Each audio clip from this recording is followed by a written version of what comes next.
It began with a scream that shattered a quiet Saturday morning, the kind of scream that wasn't born from pain but from pure indignation. I had just come home from a night shift, badge still clipped to my hip, when I heard Karen's shrill voice ricocheting across the cul-de-sac. Her son, a lanky teenager with the arrogance of privilege dripping off him, was standing at the edge of my pool with a long metal pole, jabbing at the deep-end tiles as if he owned the place.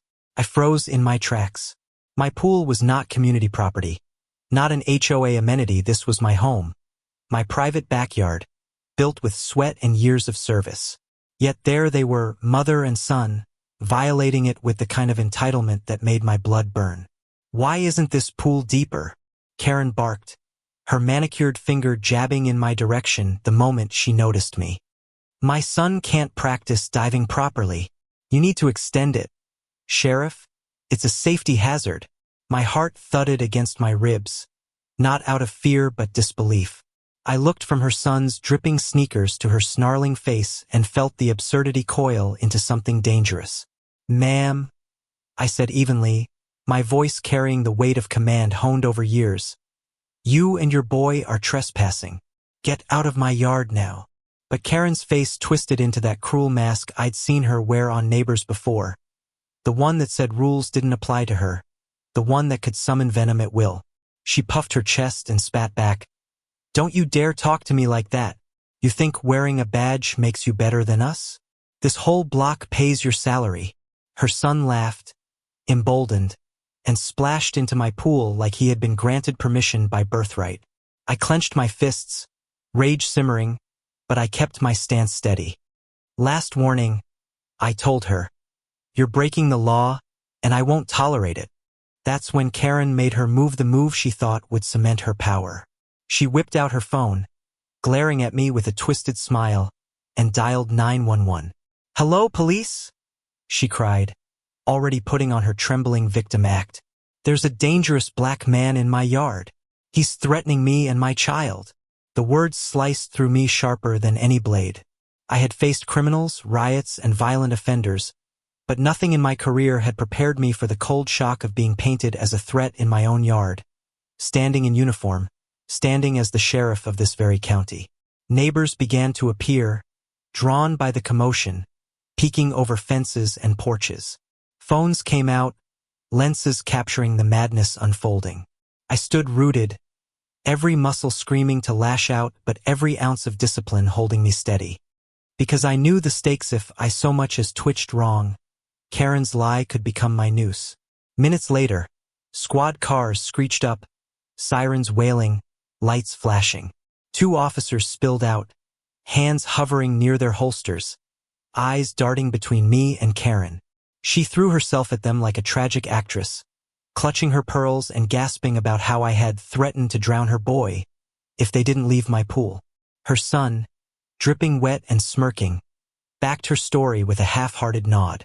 I locked eyes with the younger officer, my deputy, who instantly recognized me and froze. "Sheriff?" he whispered, confusion twisting his face. I nodded once, steady as stone. "That's right," I said, pulling my badge free and holding it high so every neighbor, every officer, every camera phone could see. The crowd murmured. The air split in two. Karen's triumphant grin faltered, but she wasn't done.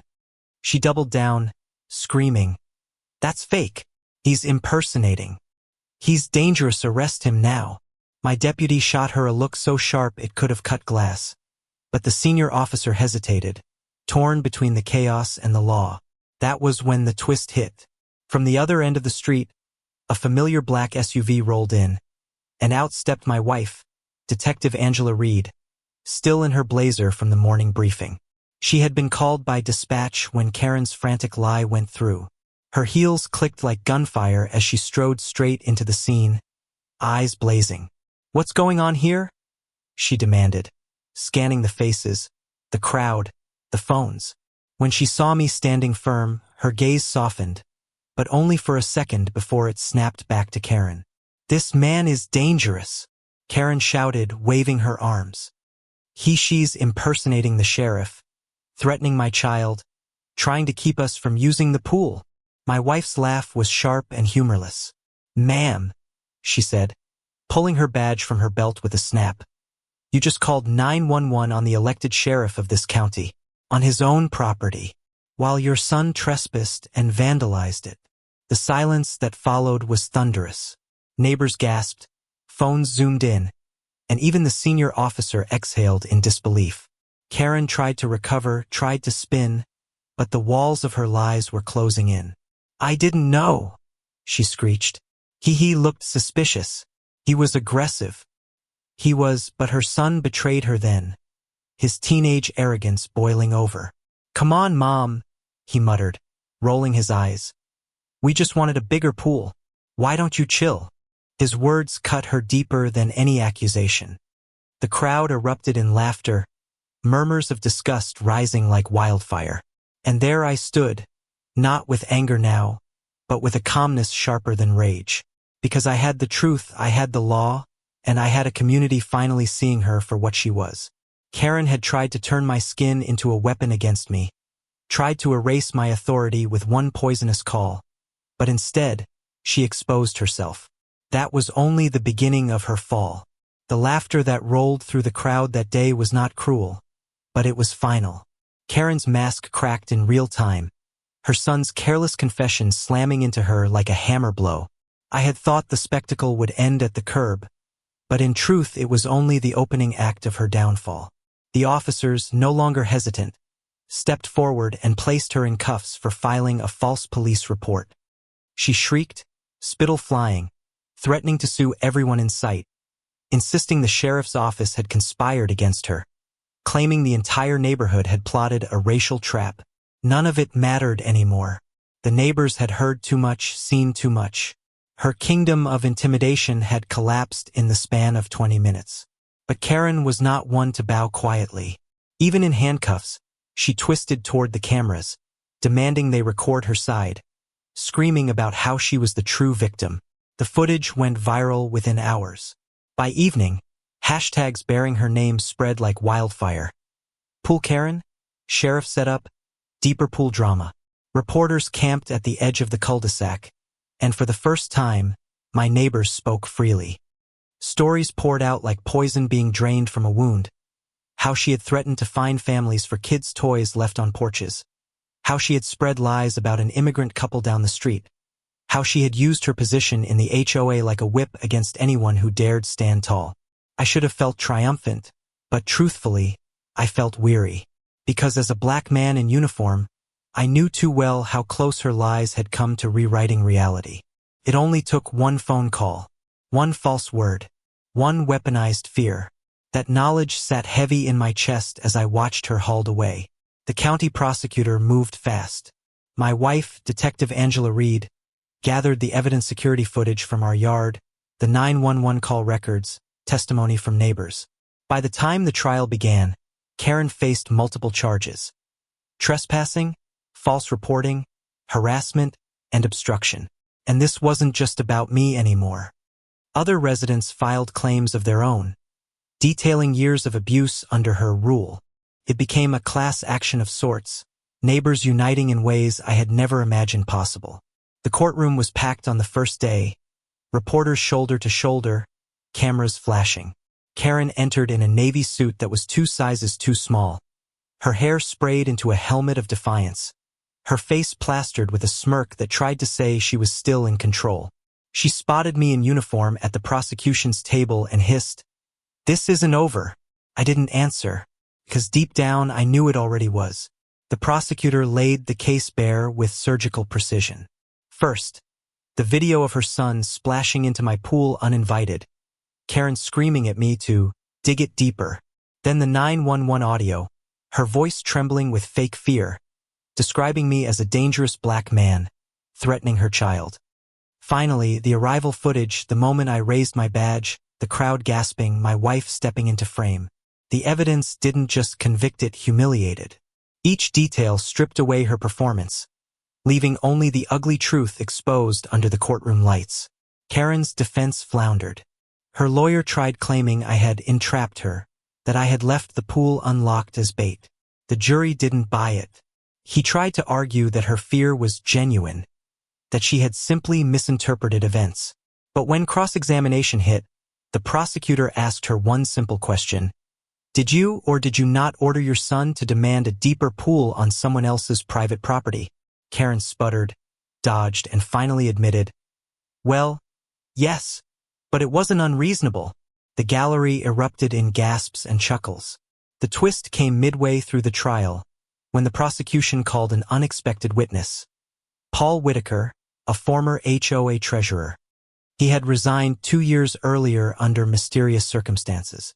Now he testified under oath that Karen had pressured him to falsify documents, that she had funneled HOA funds into personal improvements, including an unauthorized hot tub in her own yard. The courtroom roared with shock. It wasn't just trespassing or lies, this was theft, fraud, abuse of power stretching years back. Karen's smirk dissolved into fury. She screamed at Paul, called him a liar, accused the entire room of conspiring. The judge banged the gavel for silence, but her tantrum only sealed her image in the jury's eyes. Not a victim, but a tyrant exposed. When the verdict came, it was swift and unanimous. Guilty, on all counts. Sentencing day felt like a reckoning. Karen shuffled in wearing county beige, her hair limp, her arrogance deflated. The judge's words were iron. 12 months in county jail for filing a false police report, probation for harassment, restitution to the HOA and my family, and permanent removal from any homeowners association leadership. She begged, wailed, threatened lawsuits that no one believed. But the gavel fell, and with it, her reign ended. The news broadcast her downfall across the state. Overnight, she became a symbol of HOA corruption, of racial bias weaponized, of entitlement finally meeting accountability. People sent letters to my office thanking me for standing firm, thanking my wife for her intervention, thanking our neighbors for finding their voices. I hadn't asked to be anyone's hero, but I understood why they needed the story. Because it wasn't just about one sheriff and one Karen, it was about the line between truth and lies, between justice and abuse. Our neighborhood changed in the months that followed. The HOA was restructured with new leadership, built on fairness instead of fear. Families who had once cowered under Karen's threats now organized block parties and barbecues. The immigrant couple she had smeared was embraced with open arms. Even her son, sheepish and embarrassed, started mowing lawns for neighbors to make amends. Life healed, slowly but surely. And me? I kept doing my job. The badge weighed heavier now, not in burden but in meaning. Because I had looked injustice in the face on my own doorstep, in my own skin, and I had refused to bow. There's one memory I'll never shake.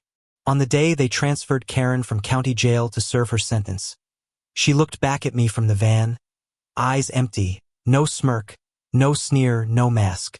For the first time, she looked small. Not powerful, not feared, just small. And I thought to myself, this is what happens when lies collapse under the weight of truth. So now I leave the question with you. If you saw a neighbor weaponize fear like Karen did, if you saw someone twist the law to protect their entitlement, would you have the strength to stand against it? Do you think her downfall was justice served? Or did she deserve more for the damage she caused? Share your thoughts, because in the end, these stories belong not just to me, but to every community that must decide what kind of neighbors we allow power to create.